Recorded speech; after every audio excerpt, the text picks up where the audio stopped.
Dhamma sambuddhassa namo tassa bhagavato arahato samma sambuddhassa namo tassa bhagavato arahato samma sambuddhassa. Good morning everyone. Today we shall be starting a new topic which is called Paramatta Jatika. So till now we have discussed, I think we need to go back to the original chart to keep on reminding what we have been discussing so far, because some of the terminologies have been alien to some listeners, especially ones who are not familiar with the Pali. So I'll be repeating the same things for few weeks, the same the wordings that I have been using recently. So it will stick in our minds. So first we had the chart like Paramatta, which was called the ultimacy. Then we divided it into like Sankata, conditioned,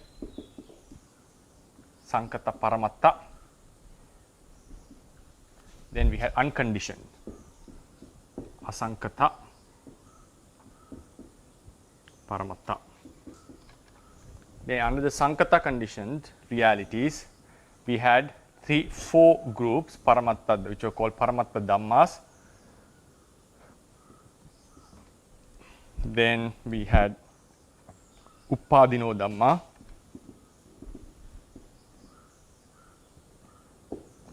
Then today we are going to discuss about Paramatta Jatika.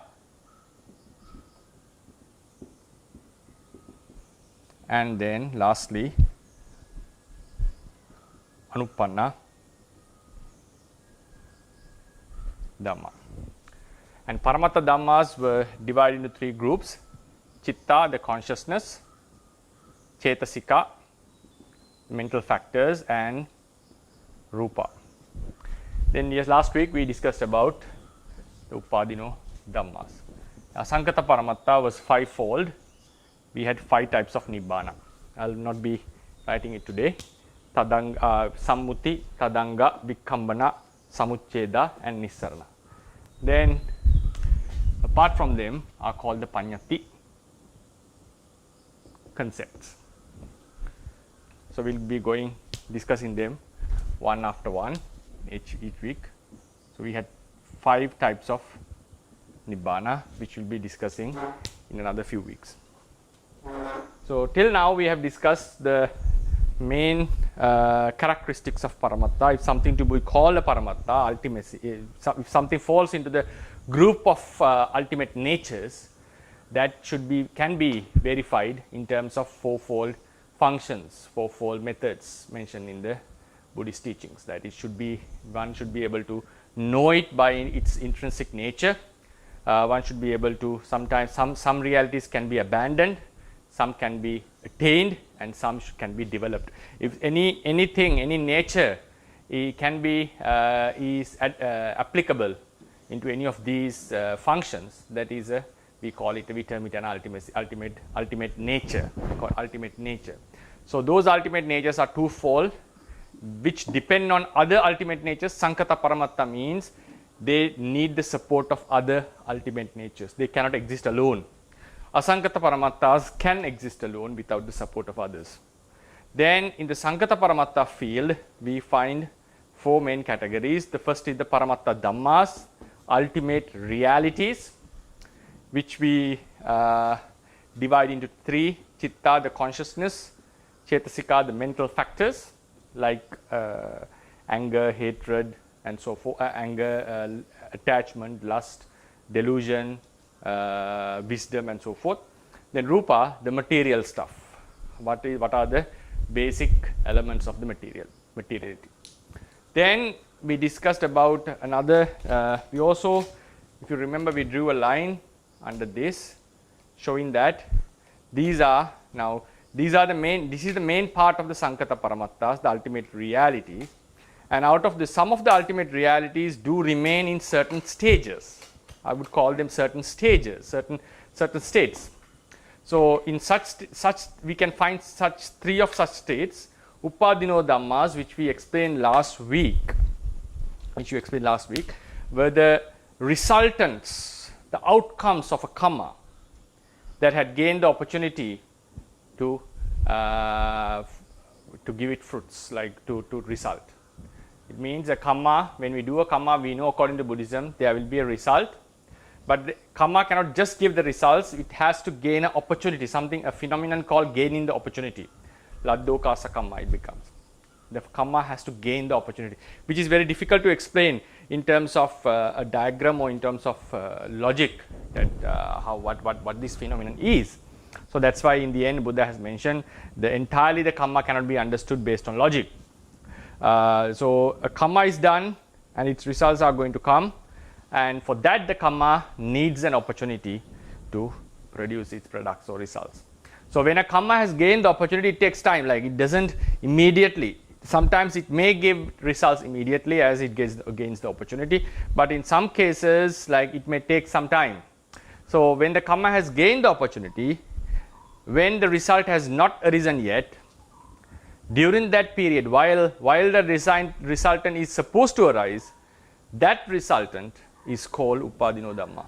That resultant, which has not arisen yet, but which is bound to arise. So its existence was expressed by the Buddha in the Pottapada Sutta. We discussed about this point. So he considered that the resultant which is going to happen because of the karma which gained the opportunity is considered as existing already.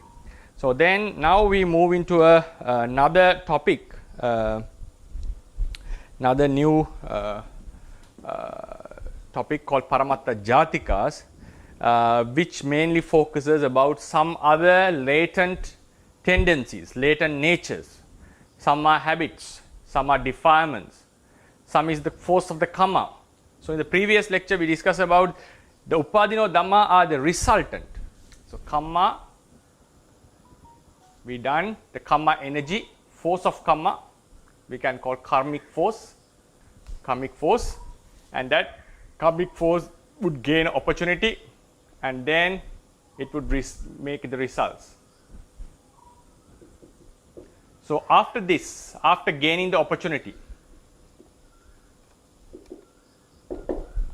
right, after gaining the opportunity, so this result, even though it has not arisen yet, this is called Upadino Dhamma. Upadino Dhamma are this, not the karmic force. Karmic force is never called Upadino. Upadino Dhamma are the resultant that are going to happen, either pleasant or unpleasant.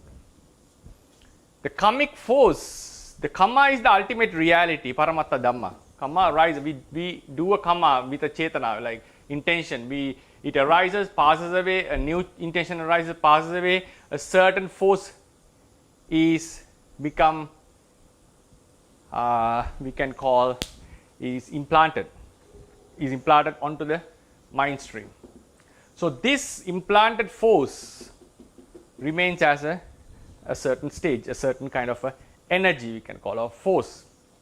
That force is not the Upadino Dhamma. The karma we did is Paramatta Dhamma. So this is a different category. So this is a different category. This is a Paramatta Dhamma, PD. These are different categories. So in this category we have the defilements, the karmic force, and so forth.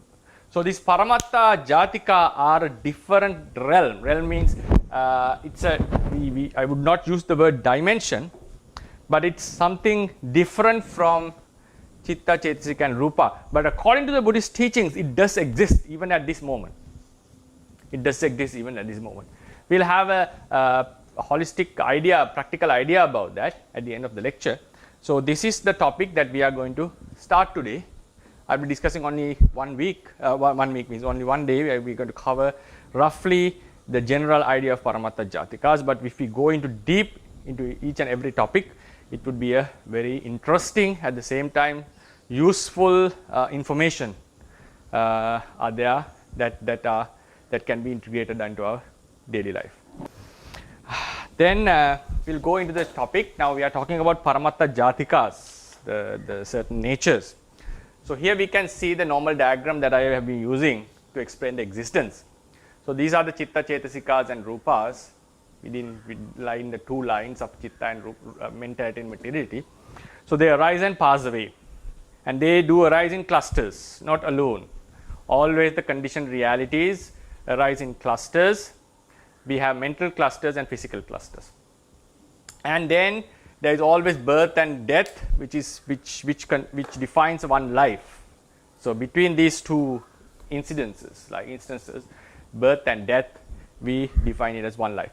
So then for that, now this birth, we know that, is produced by a karma.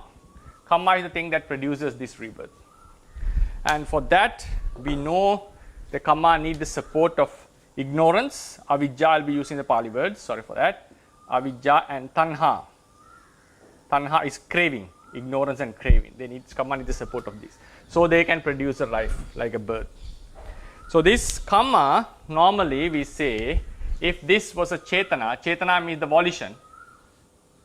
Chetana, the karma we can call. Karma. After the karma arises and passes away, the chetana, the volition of a certain act, arises and passes away. A certain kind of energy remains in the mind stream. We call it karma, but it's a force. It's not the karma itself. Because karma is observable. It is a volition, it's a chetana, it appears in our mind. It has the ability to do certain acts. But this force remains as a latent potency, ability to produce results in future. And this karma is supported by avijja and tanha. Only then it is able, one day, it will get the opportunity and produce the results. It will get the opportunity and produce the results. For example, if we are living here till, if I write it in a straight line, draw it in a straight line from here, then future it will remain, and after it gets the opportunity, it will produce. After it gains the opportunity, the resultants that are going to happen were called upadino dhammas. This is so far, that's what we have discussed so far. Then today we are going to discuss about these natures which are hidden. Sometimes we can call the mind, like in some Western psychology, we call about two layers of mind. The well-aware mind and the hidden mind. I'm not sure what kind of a word they use. So anyway, subconscious mind. So this subconscious and the conscious mind, they term it like that. I'm not going to talk it as a subconscious mind. That's one thing that I need to express. I'm not going to term it as subconscious mind, but it is like a subconscious thing. This greatly affects the conscious mind. This has a great relationship with the conscious mind. So this field of realities are called paramatta jatika, jatikas. Not the resultant that is going to happen due to a karma which gains opportunity, not the realities which arise as chitta, chetasika, rupa. This is a different layer. One thing to remind, that the Theravadians, in the third council, there were sects that suggested that this layer is completely a different phenomenon or a reality from this layer. This chitta, chetasika and rupas, which we can observe, which we can know, and this layer of paramatta jatikas are completely different, because they do possess different characteristics. But the Theravadians didn't want to bring that ideology or idea into their sect. I'll use the word ideology, not in a reproaching sense. So this idea they didn't decide to accept this, like bring into. So what they said was, these are different stages of these realities, some of these realities. We know avijja is ignorance, which arises in the mind. We know craving is a mental factor which arises in the mind. We know kamma is chetana, chetanaham bhikkave kammam vadami, that we do in the mind. So these are observable, we know that, but these are different stages of these mental states that we experience in day-to-day life. These are different stages. So what they are saying is, the avijja which remains in the latent level, arises as a mental factor. This avijja is not a separate entity or a separate reality from the avijja which arises. That is the Theravadian's idea. This avijja which arises is not a separate reality from which was latent before. Why do they come to that idea? Because it's obvious that, for example, while we are doing a wholesome act like teaching Dhamma or meditating or chanting or giving charity, developing our compassion or loving kindness, we do not get any unwholesome thoughts. We have very pure, undefiled mind. But at the same time, we know as non-arahants, as the ones who have not become arahants, we do possess a potency for the ignorance. We do possess a tendency towards craving, towards all the defilements. So the Buddha would always say a non-arahant is together with defilements. Saraga Puggala, a person with raga, despite his state of the mind. Despite his state of the mind. Even though he was, at that time while he was doing vipassana meditation or samatha meditation, we have to accept the moments of attainment of Magga and Phala. It's a different case because there is a different way of naming it. All the other moments, we normally say the person is not an arahant, not a perfectly or fully enlightened person. We say that he do possess defilements. Even though the mind is pure in a certain moment. Think this was a wholesome deed that someone we do. At that level, we have a latent ignorance and latent craving and latent defilements. So, according to the Buddhist theory, even the mind was pure at that time, as the person possesses a tendency towards the unwholesomeness.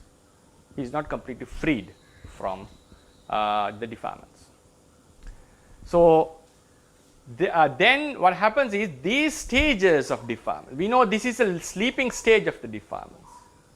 This is the awakened stage of the defilement when they arise in the mind. But the Buddha has used the same terminologies referring to both the stages. That is the thing. Buddha has not differentiated them separately. But there are few suttas in which the Buddha, especially the Mahamalukya Putta Sutta, which we have written in the handout, Buddha clearly defines that the defilement which arises in the mind and the defilement which lays latently. So we are bound to the samsara with these latent defilements, not with the defilements that arises in the mind. Because otherwise, if we are bound to the samsara with the defilements that arise in the mind while we are doing wholesome deeds, technically we are freed from samsara. We are not bound to the samsara. But it's not the case. The fact is it's not like that. Though we do the wholesome deeds, as long as we are not fully enlightened arahants, we are bound with the samsara. So with what we are bound? With these latent forces, latent natures. The same thing happens with karma. Yes, last week also we discussed, the karma is done, it passes away, a latent force remains in our mind stream. So these are the two most evident or most discussed latent natures. These are the defilements, we can call them, if I categorize them as defilements. And this is karma, we know that. I think we don't need a translation for that. Then there are some other such tendencies. One is called vasana. I think I have given you in the handout. Vasana is habits, potency due to, we normally call unwholesome, potency for unwholesome habits. Yeah, we normally say potency of habits caused by unwholesome defilements, we can call. normally, I think some of you have been familiar with this word. When the Buddha eradicates the defilements, he eradicates together with this potency for habits, potency for habits, or of habits. That's why sometimes arahants do not completely eradicate this vasana. Even we do have vasana. It's like this. When the defilements are present, the vasana is more powerful. The habits remain because these are outcomes of this defilement. These are when certain defilements have been practiced or developed in a mind stream for a longer period, a certain habits remains in the mind stream even after the defilements have been eradicated. The example was given like when the liquor, a pot of liquor, even though we completely cleanse it, there's still some smell within it, because we know scientifically there are small particles still remaining within the air or within the surface of the pot. So we still can get some smell. Another nice example is when an elephant has been tightened with or bound with chains for a longer period. He has limitations in stretching his limbs. So being used to walk in a constrained manner for a longer period, even after the chains has been removed, he still has the habit of walking in the same manner as the chains are already there. Even the chains are removed. So this constrainment happens because of the chains. So chains were the main reason, but even they have been removed, still certain if its effects are still there. So likewise, arahant would completely eradicate the defilements, but the effects of vasana, a certain amount of vasana. It's not because vasana is greatly depending on the defilements. So when the defilements are there, vasana are more powerful. Vasana is the habits. So our vasana is more powerful than of a noble being. But when the defilements are eradicated, completely removed, in some cases, in some means like arahants, this vasana still remains. A Buddha would completely burn out not only the defilements, but also the habits, impacts, the potency of habits caused by this defilement. It's like, for example, if you take the Maggacitta as a fire. So normal arahant's fire would take this out, but this vasana would still remain. Certain habits would remain, not all the habits, the certain habits that are very, very powerful, like have been implanted in the mind for a longer period, will still remain. But when the wisdom is higher, like a Samma Sambuddha, so the path consciousness has a great power. So when it eradicates the defilements, it does not eradicate only this, but it completely, without any remnant, vasana would also be eradicated. Like if we take this as the dirt, the fire is so huge, so powerful, that it would completely remove the entire thing, even the effects caused by the defilement. So the arahants, so it depends on how powerful our wisdom is. So therefore, normally an arahant would have a certain degree of vasana. So he would, like the best example was Pilinda Vacha arahant. He had been a Brahmin for many years, many lives. So he used to behave in a manner like a conceited manner even after being an arahant because of his habits. There was an arahant who has been an elephant for many lives, and he had to eat during the day, watch of day. He used to eat many times. He couldn't stop himself. It's not because of craving, because of his habit. And there was arahant who was a cow for many lives, and the cows do that. I don't know the word for that. Like there's a specific word that they bring the food out and chew and swallow it again. So this arahant didn't have a control over it, and when he's not aware, he used to do that. He couldn't control it. That has become a certain habit. And also there are mentioning about potency of habits caused by defilement, and also potency of habits caused by wholesomeness is also mentioned, which is called kusala vasana, which we do not discuss much in the literature. We normally say some of the behaviors like of the Sariputta is mentioned to be have caused by kusala vasanas. So anyway, so these are the habits. Normally we focus, when we say the vasana, we are talking about the unbeneficial, like the habits that are caused by defilement. So these are also, now what we are going to say is, now this is a certain stage of the defilement, is the effect of the defilements. We call it the vasana kilesa.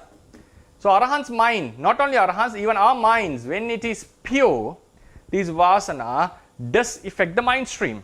So that's why Arahants, being completely freed from defilements, completely a pure mind, a level of vasana would affect them in certain places sometimes, and they do certain acts in a manner as if they are done by a person with defilements.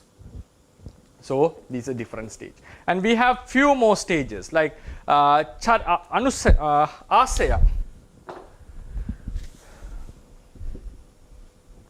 Asaya. We normally translate this asaya as abode of the mind.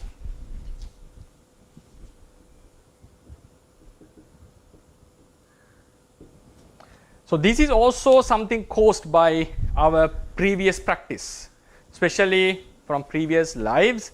Now, if someone has developed a wrong view for many lives, like there is no rebirth, or there is no command in his effects, so this becomes a habit in his mind, embedded in his mind stream. So even while his mind is pure, his mind has a great tendency to go into these ideologies. So such thoughts appear. They are very similar to the anusaya. They are similar to the anusaya, but some natures, defilements have been specifically addressed as the asaya, or the abode of the mind, because they tend to be in the mind more often in such thoughts. Like anusaya are the 7 types of defilements that follow our mind. They can come anytime. But out of the anusayas, some of the defilements, certain people's minds are more attracted towards certain types of defilements.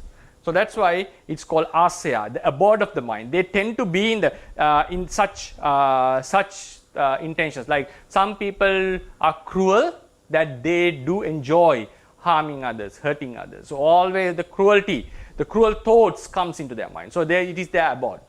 Some have wrong views. They always consider about against the phenomenon according to Buddhism. And also this asaya, unlike the anusaya, which is a negative aspect of the mind always, asaya is also found explained in the wholesome side, like the correct view. If someone has practiced the correct view for many years, many lives, for instance, Bodhisattva's life, we can look into the Bodhisattva's life, and also some human beings. I know some that they say that even from the childhood, that some tend, according to Buddhism I'm talking, according to the Buddhist perspective, they said they never accepted the theory, creationist theory, that this world was created by someone in an upper realm and who was observing the world, that it didn't fit to them, even from the childhood.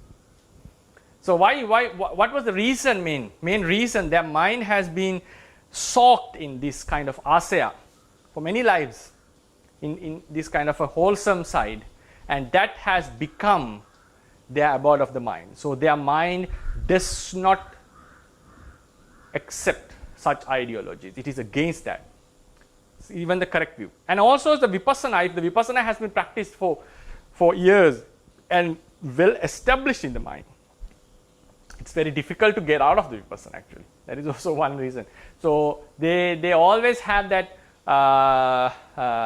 thoughts of impermanence, suffering, non-self within their mind. So the mind is dragged towards, we can say the mind is dragged towards these asaya, or the mind is living in these kind of thoughts. But these tendencies are even, now for instance, if someone has a good asaya means in the positive side, with the correct waves, with correct vision, and also some have asaya of helping others who are naturally helping the other beings.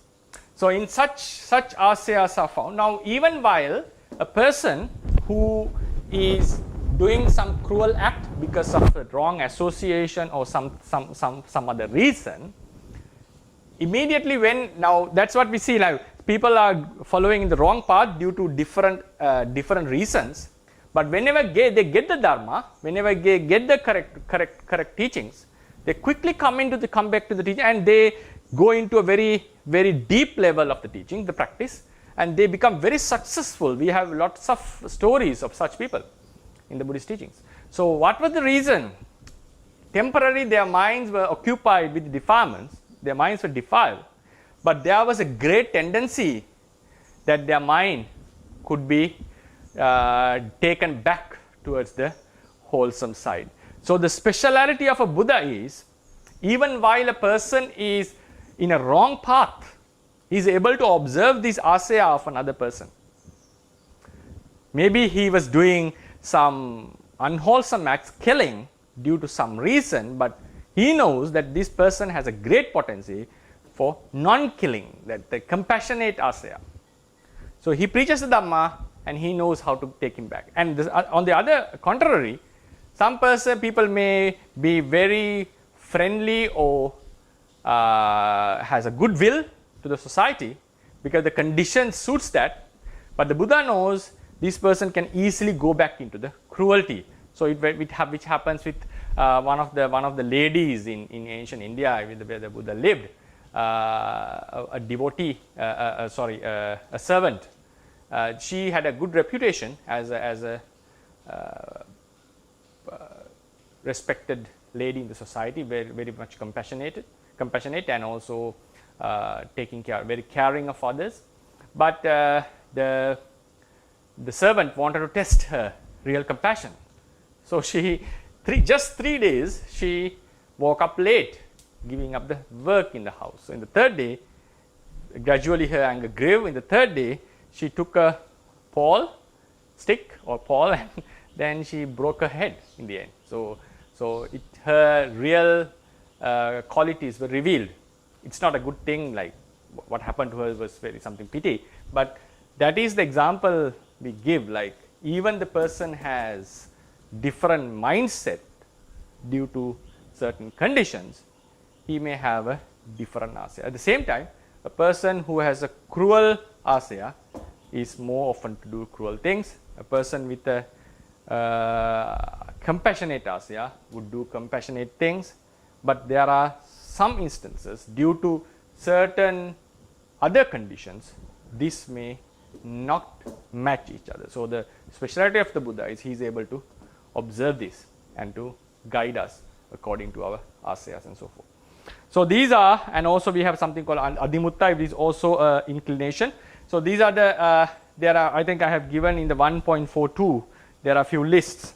Kamma sati, kamma force is also such a nature.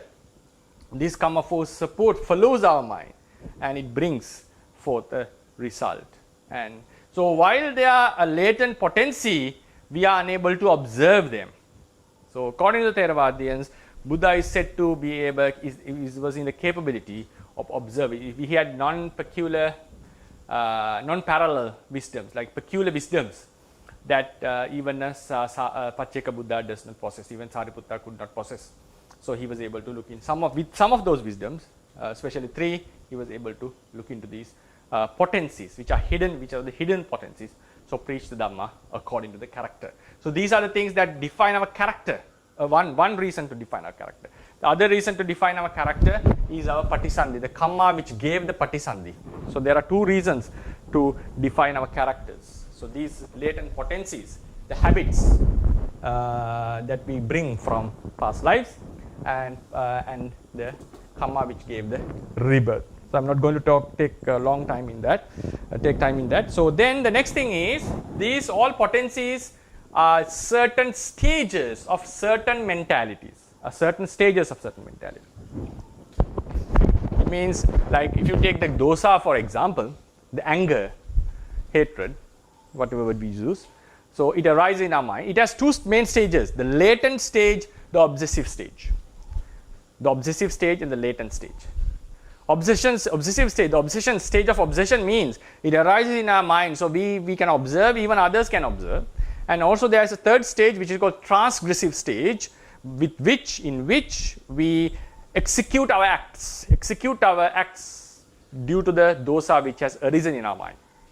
So that's the time that we start to kill or to use harsh word, abuse someone, that we cannot suppress the pressure given by this dosa which has arisen in the mind. So this transgressive level and the obsessive level, I'll take it as one thing, because in both the cases dosa has arisen in our mind.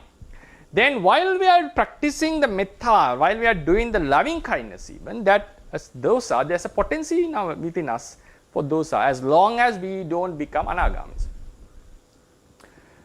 So these are the two stages of dosa: the obsessive level, the potential level or the latent level. Same thing with the so these are different stages. We don't call them separate realities. And the kamma we do, it arises in the mind, then it remains in our mind stream. Even after the kamma has been done, this energy of the kamma would follow us. So though I use the word energy or the force, according to the tradition, it is a one stage of the chetana. It's a different stage of the chetana. That's what I have mentioned in the 1.45 paragraph, right? 1.45 paragraph. Then 1.46 that we have already discussed, even though they have clear different characteristics. For example, dosa in this which arise in the mind has an object. It always has an object. The mind never arises without an object. I think someone asked the question, even while it observes the nothingness, then the nothingness is the object. So normally we say no mind, no cetasika arises without an object. So dosa surely has an object, but this, the latent level, it doesn't have an object. That's very obvious, because while we are practicing metta to someone, the potency is not in the nature of taking an object, but the thing is,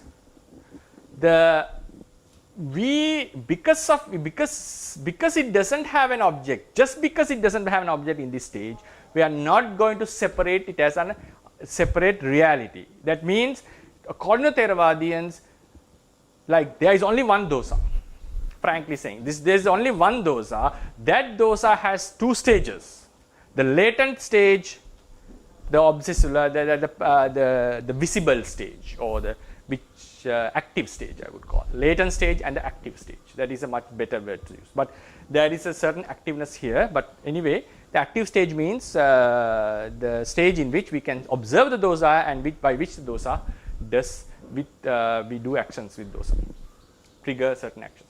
So in the kamma also, these are two different stages. So even though they have surely, now this chetana has an object, for example killing, it has an object, but this kamma force doesn't have an object. But we are not in the position to differentiate them as two different realities like some other sects who did.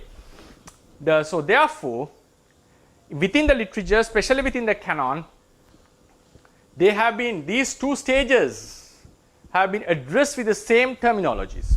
As Dr. Ryan asked last week, a very good question, like, now when a kamma is going to give result, is it the kamma which is going to give result or the force of the kamma, or kamma sati? Is it the kamma or the kamma sati? Actually, the kamma sati, the force, is gaining the opportunity to give result, because the kamma has already passed away. But within the literature and also by the Buddha, this force has been addressed with the name of kamma.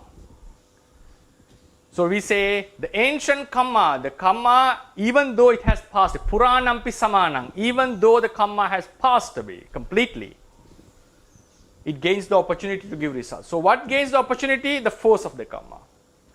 So which force of the kamma belongs to this kamma. But these two stages, we don't differentiate as two realities, so we use the same terms referring to these stages. So the same avijja, same dosa, same craving arises as a mental factor. So for the easiness, sometimes we may say the mental factor of dosa, the latent dosa, but normally in the literature we find we are with dosa. So when the term comes, we are with dosa, it can be either our mind is connected with dosa or our mind has a potency of dosa, right? And then the next thing to remind is they do associate the mind stream. They associate doesn't mean that they have arisen in the mind like a mental factor. They have not arisen. They are associating. How do we say that they are associating? Why do we say they are associating if they are not connected? Like chitta and chetasikas are connected. They appear in a cluster. We can observe them separately. So is it connected? Does it mean that these latent potencies are connected? Means, for example, while someone do a kusala, dosa is in it, is the ignorance is in it? No. Theravadians have a very clear answer for that. No. Never a defilement is connected with the wholesome mind, but that defilement does associate the wholesome mind. So there are two types of associations. Association in connection. Chitta and Chetasika are associating each other connectedly, and they take a name, one object at one time. But at that time, there are certain latent forces which associate the mind in a different manner, not in the way that Chitta and Chetasikas are connected. So, according the Theravadians would never say wholesome Chitta is mixed with unwholesomeness. No, but it is affected by unwholesomeness. So that's why in the diagram I used Chitta Chetasikas together here and drew it in a different layer. But this is not how it happens, because one Chitta exists at one time and it's not a physical thing.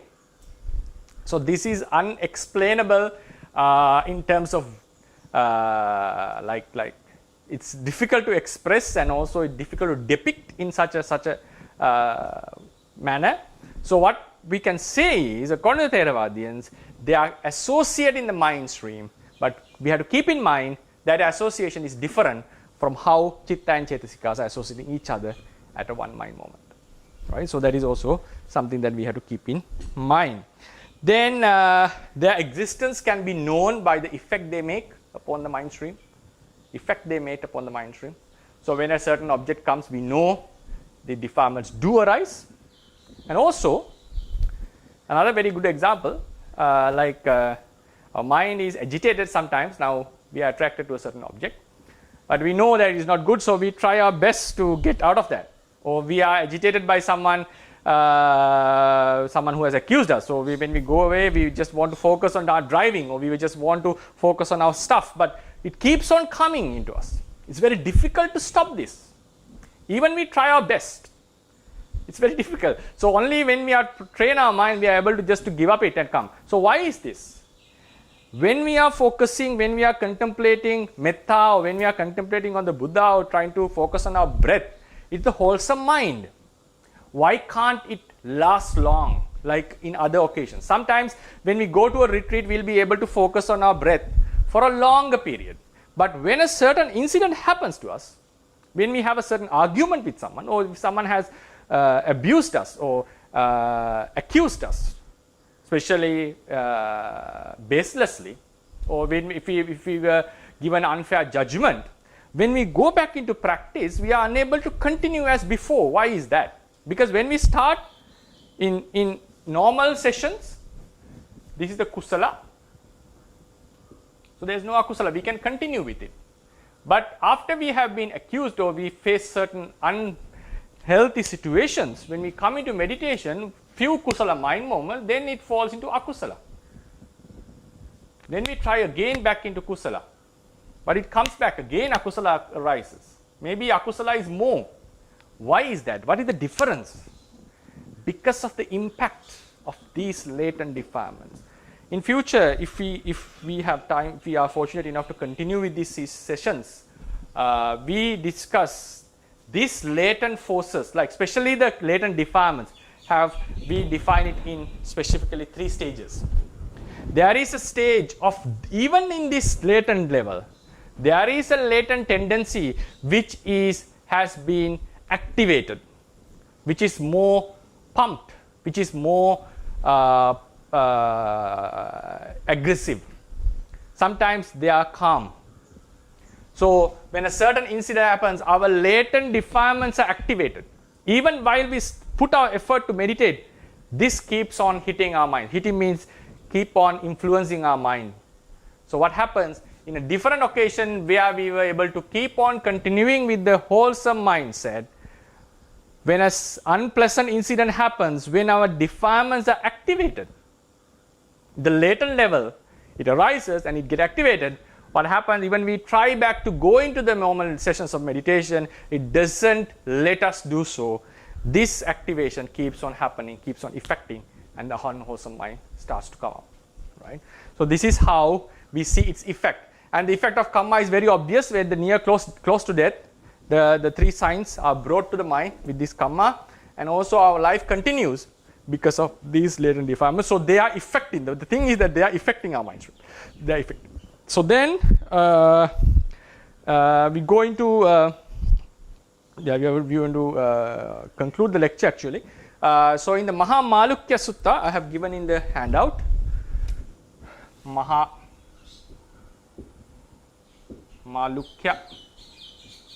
Putta Sutta in Majjhima Nikaya, book 2, right? Mahamalukya Putta Sutta. Buddha asked a question. What are the defilements? What are the fetters? Sangyojana. So Mahamalukya had an idea. The one monk, Mahamalukya Putta means a monk, name of a monk. He said we are bound to the samsara because of the defilement which arise in the mind stream. So the Buddha said, if you say so, we would be subject to. He mentioned that.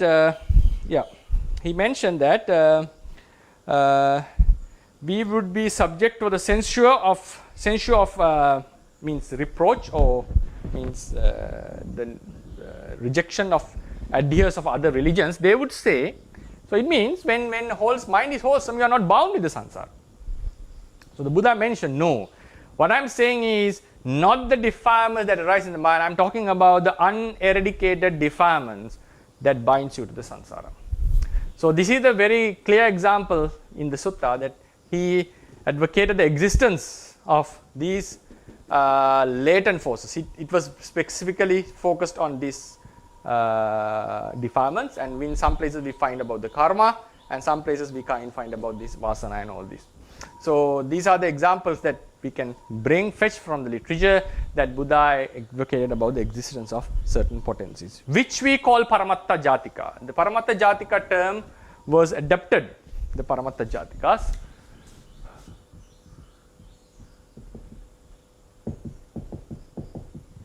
from the Paramatta Dipani, the Tika. Paramatta means ultimate. Jatika means they belong to the ultimate group, but they are not ultimate realities because they have not arisen as mental in clusters, right, as realities. So that is the things that then finally these natures should not be considered as past, present or future, because we have a specific, very clear definition of our past, present, future. If something has arisen and passed away, that is past. If something had arisen but not passed away yet, it's called present. Something which has not arisen is future. So they are in a different dimension, the different sphere. So they don't fit to be called past, present or future. But they have very similar characteristic of a present reality, because they influence the mind at that moment while they are existing. So they were given by Lady Sayadaw a name called Pachuppanna Samanya, similar to the present. We don't call them present because the Theravadians have a very specific definition of present, past, future. So they call it similar to present. Then these natures, some of these natures can be eradicated by the path. These can be eradicated directly. Karma can be eradicated by eradicating the defilements. So, and vasana can be fully eradicated by a Sammasambuddha. And these eradication of asaya and also the unwholesome stuff can be also predicted. I'm not very clear about the eradication. So anyway, so these are the points that that I would like to discuss. So today we focused on a different layer of the consciousness. Layer means a different different natures which affect the consciousness, which were called Paramatta Jatikas, which are not in the stage of arising or persisting or passing away, but they do influence the mind greatly, and their existence has been clearly explained in the literature. And so they can be abandoned by certain means, and also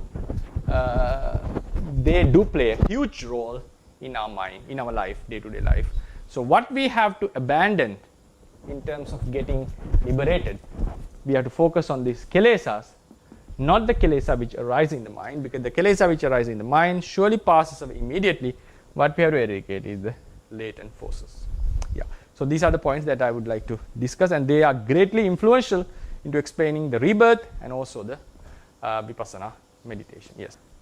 Okay, sadhu. Thank you so much, Bhante. Hello everyone. So as usual, if you have any questions, you can raise your hand or you can type your question in the chat box.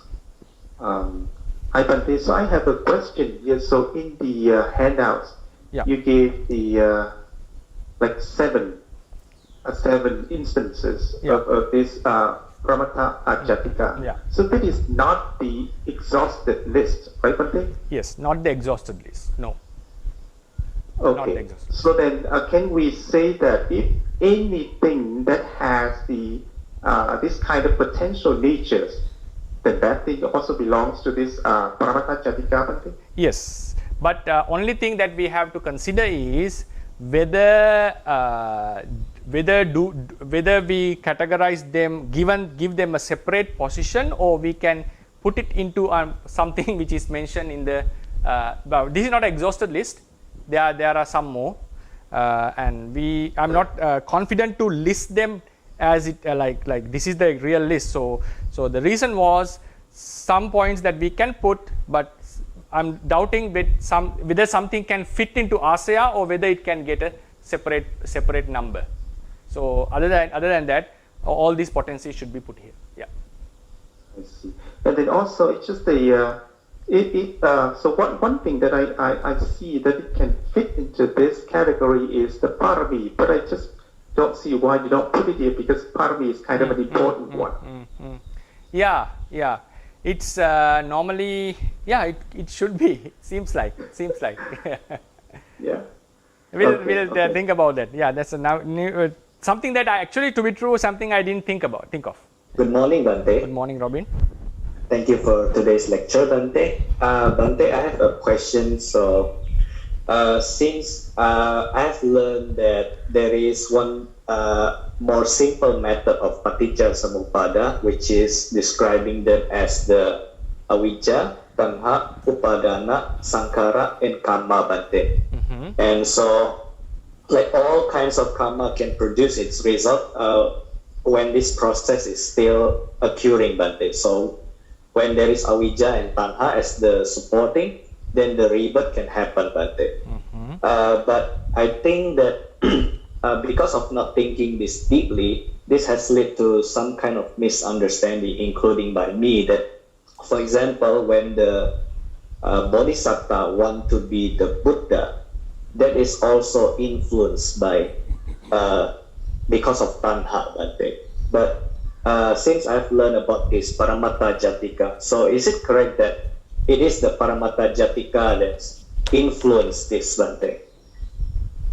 But not the tanha in the existing moment, like the paccuppanna moment, which arises in the mind. I'll detail the question, because sometimes I get you. I think I got your idea. I'll repeat the question for the clarity of all the listeners. Maybe I'm doubting whether the idea was everyone had a clear idea on it. I think what you are saying is, now, according to Paticca Samuppada, I think the dependent origination, most of you are aware, dependent origination, because of avijja, ignorance, causes sankhara, means karma, right? So this sankhara gives rebirth, vijnana. I'll just use the word rebirth, but there are a few types of vijnana for the easiness, right? So now, we are all born with a karma, right? We are all born with a karma. So that karma needs to have the support of ignorance. So does it mean, according to the dependent origination, before we we do an unwholesome act? It's obvious the karma is mixed with ignorance. That's why we do the unwholesome act. So now, is it like when we do a wholesome act, is it always necessary that our mind is ignorant before the act? Like we give a dana, so to complete the paticca samuppada, the karma should have the support of ignorance.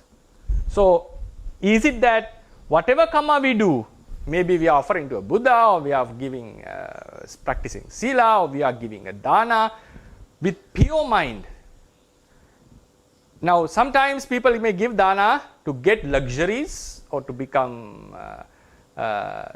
famous, or to get good results in samsara. So there we can see that there is some craving in it. So it's obvious. Now, because of ignorance, sometimes people give dana to become this and this in the samsara. So ignorance is present before we do the dana. But some cases we just give without any expectation, even without wishing nirvana, just for the compassion feeling for the beings. That is one kind of, mostly in the people who don't believe in karma, have such a pure mind that they just give without any expectations. But whether that is higher or lower in terms of effects, that is a different case that we'll have to be discussing based on the wisdom. Then some people they give, I just don't want anything in the samsara, I just want to get delivered out of the samsara. Just a deliverance. So in such a pure mindset, is it that avidya arises before deed? This is your question, isn't it, Robin? Yes, Bante. Right. So yes. to fill the Parisamuppada, is it necessary that always avidya arises before we do the whatever karma? Yes, Bante. Like even, for example, like if we have that kind of idea that even aspiring to become a Buddha, aspiring to become an Arahant will be mixed by ignorance and craving. So I think that is the wrong the idea that needs to be corrected. Yeah. So even we are wishing for attainment of nirvana. Just even that, do we need to have? That is the question. Because to fill the Parisamuppada, that's why, as you said, these Paramatta Jatikas fit here. There are instances that we do acts triggered by our ignorance.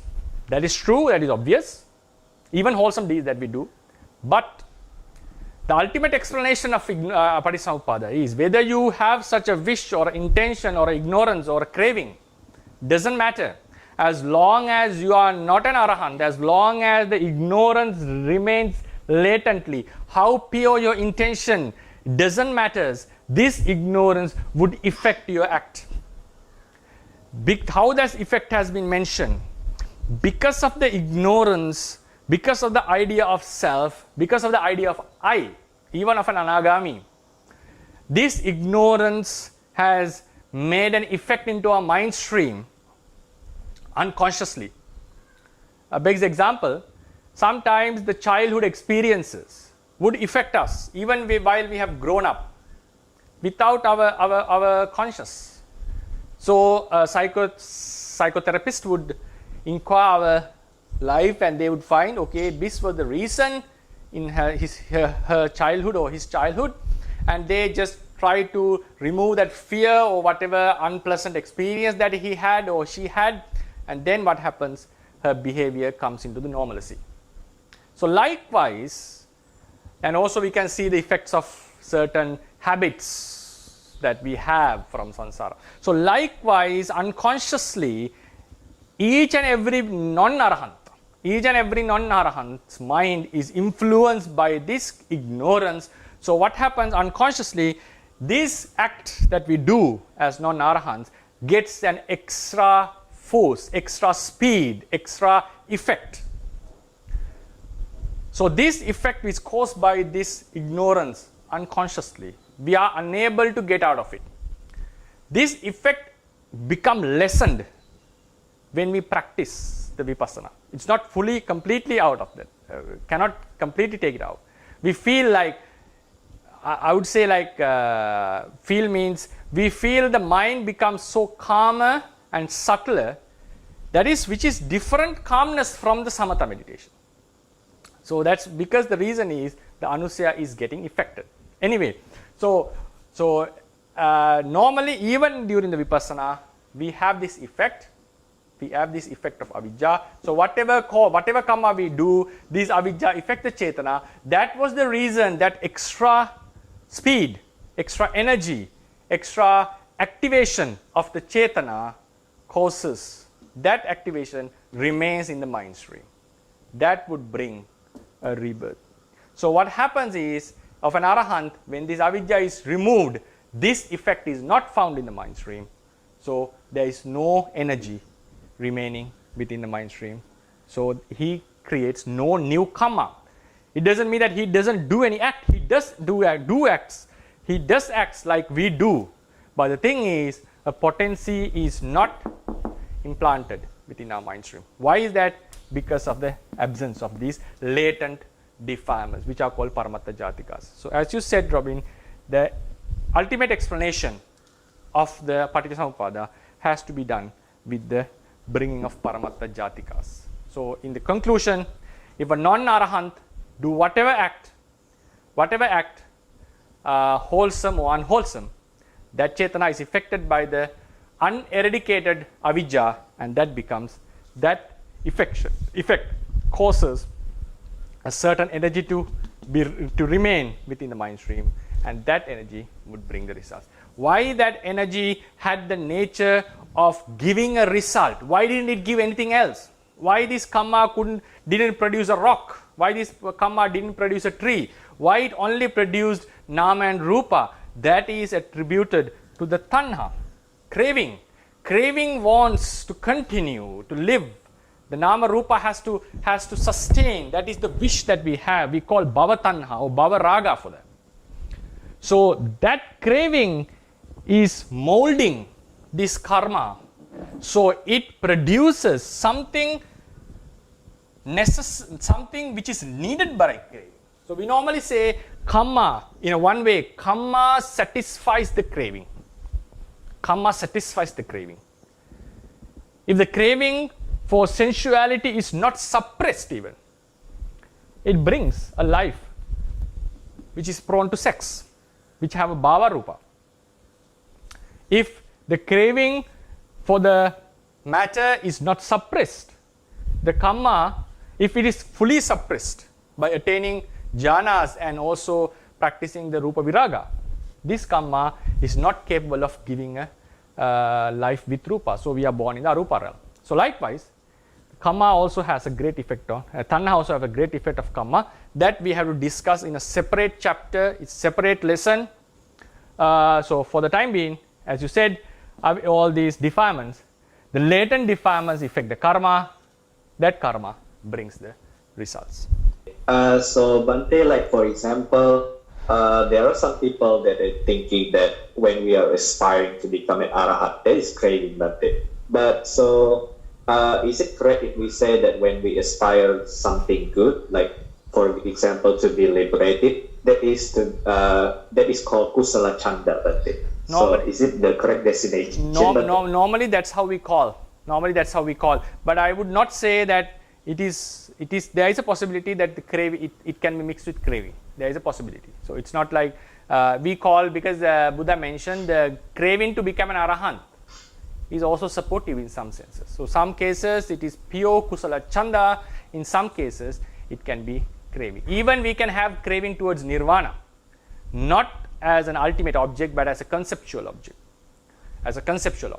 So therefore, I would not say that all the good aspirations in the sense of a good object, like wishing to be so and so, is not always wholesome intention. Sometimes that can be craving, but it is not harmful.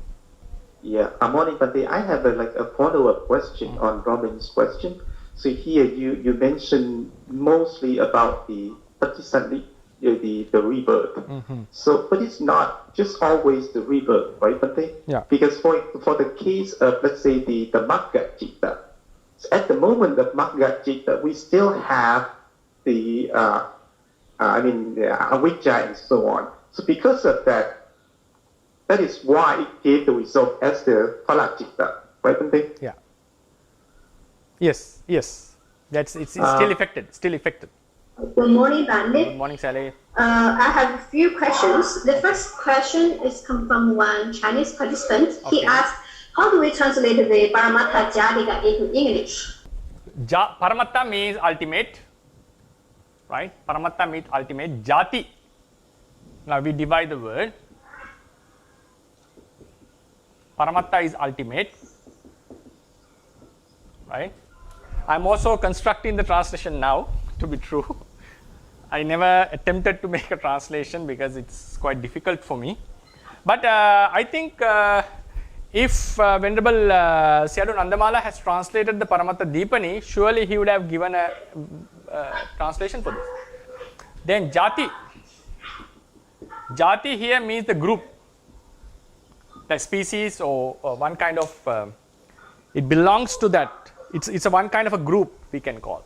There can be another good word like sometimes Jati refers to the species.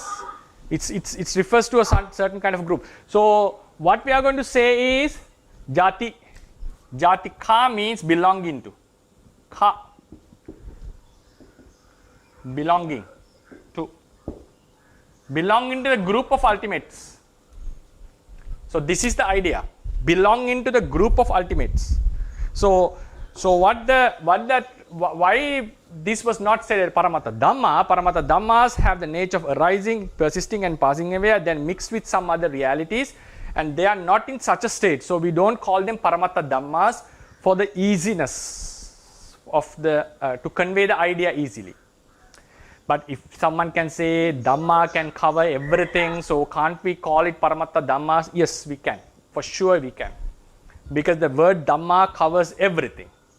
There's nothing that the word Dhamma cannot cover. Dhamma is not in the sense of the teachings. The word Dhamma, the Pali word Dhamma, has the ability to cover everything. Like Atta. So even it covers the Panyati. I think you are aware of that. So why didn't we call it Paramattha Dhamma? Because we want to express that they are they do have different characteristics. So want to explain it in a very clear manner. So that's why we didn't take the word Paramattha Dhamma to them. But they are not Panyati. They are not Panyati. So they are ultimate. They belong to the group of ultimate. So that's why this Jati is group. Ka shows that is a Taddhita, like it belongs to this group. What group? Of Paramattas. So the reality is belonging to the group of Paramattas. This is the meaning, right? Sorry, the natures I would call. Natures belonging to the group of belonging to the ultimate group of ultimate natures. Yeah, it's a redundant, it's coming, repetition is there. Just I'm not very good in the vocabulary to give a very nice translation. So they are natures, but they belong to the group of ultimate natures. So they belong to the group of ultimacy, like they are within the ultimacy. So if someone can come with a good translation, I would also prefer to look into it. Yeah. So that means they have the potential to arise, but not arising yet. Yeah, yeah. So they can be in another few lectures. To the end of this session, I will be discussing what is the existing nature of each and everything that I explained in the chart. What is the existing nature?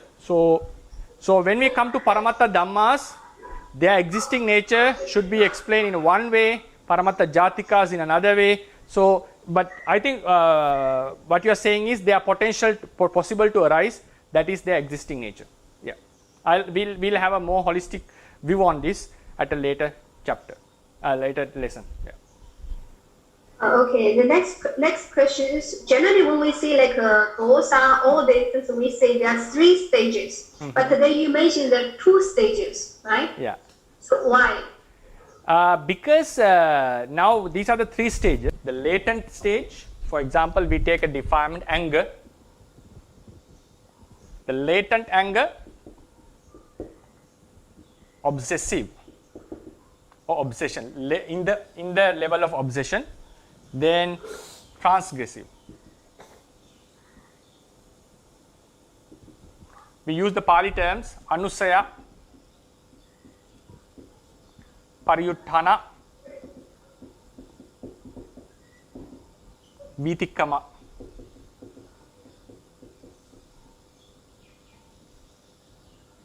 Right, vitikkama.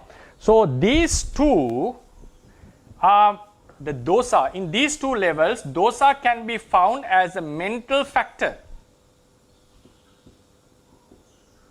Dosa can be found as a mental factor. For example, we get hatred towards someone, so it can be observed as a mental factor. And now that hatred, for example, we dislike a mosquito, so we are having irritating feelings. So obsessive dosa is there, we can observe it as a mental factor. If we couldn't stop it, we would splash on it and we'll kill it. So even at that moment, dosa can be observed in our mind. Still a mental factor. So in both these occasions, you can see the mental factor.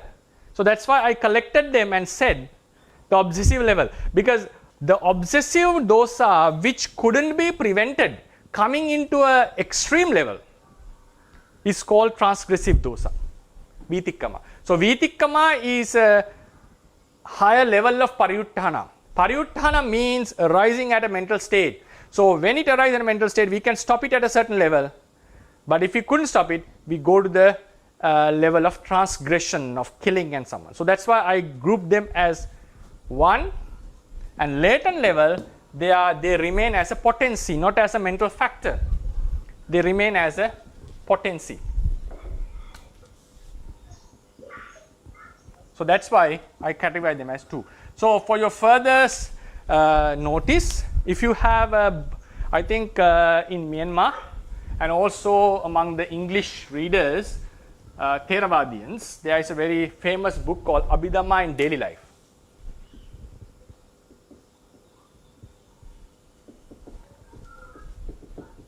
Even in Sri Lanka, you can buy this book.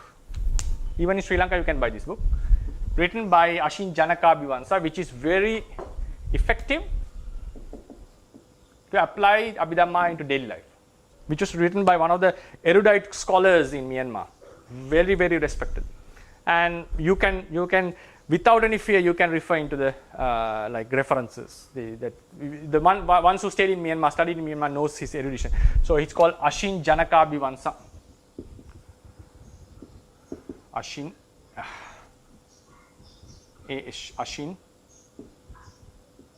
Janakabhivamsa.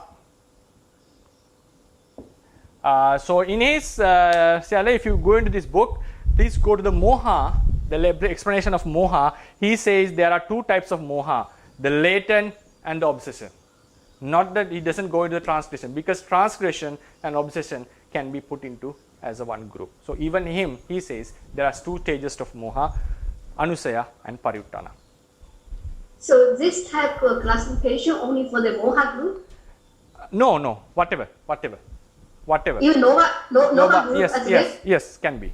Moha, Loba, Dosa, whatever kilesa. Thank you. My next question is, could you please expand the difference between the Kammasati and the Kammasamagita? So another very good question. Kammasati and Kammasamagita. Right before maybe some people are writing still.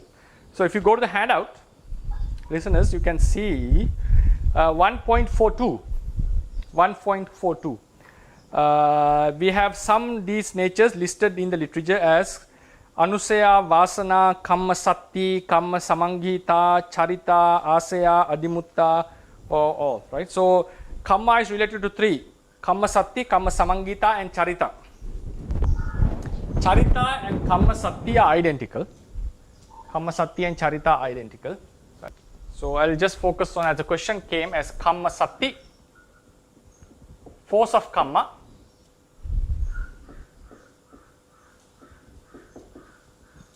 and Kammasamagita.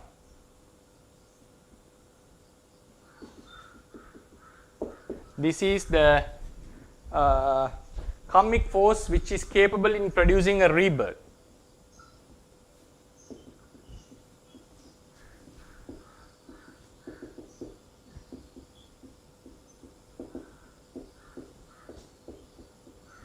Yeah, it's something that we have to clearly know the differentiate in order to go into advanced Theravada studies.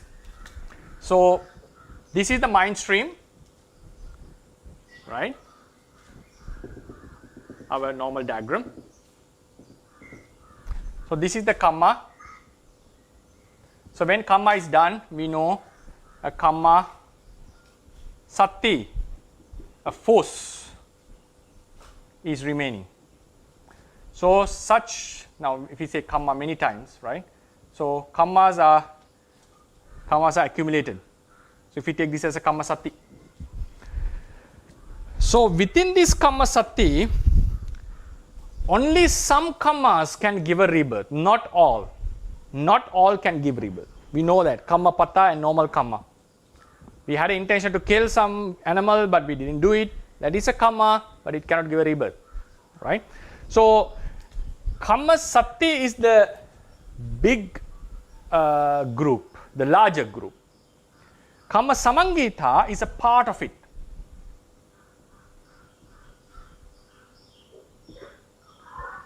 It's a part of it. Not all. Not all forces of kamma become kamma samangita. So how do we know this exactly with references? I can, if I'll remind myself, or if someone can put it into the chat box or the group, I will give you the reference next week to the entire class. It says that according to Theravadians, kammas, as soon as you become arahant, for example, if this is the mind moment that you become arahant, this is the mind moment, arahanthood, arahatta magga, right? Then this is the arahatta pala, right?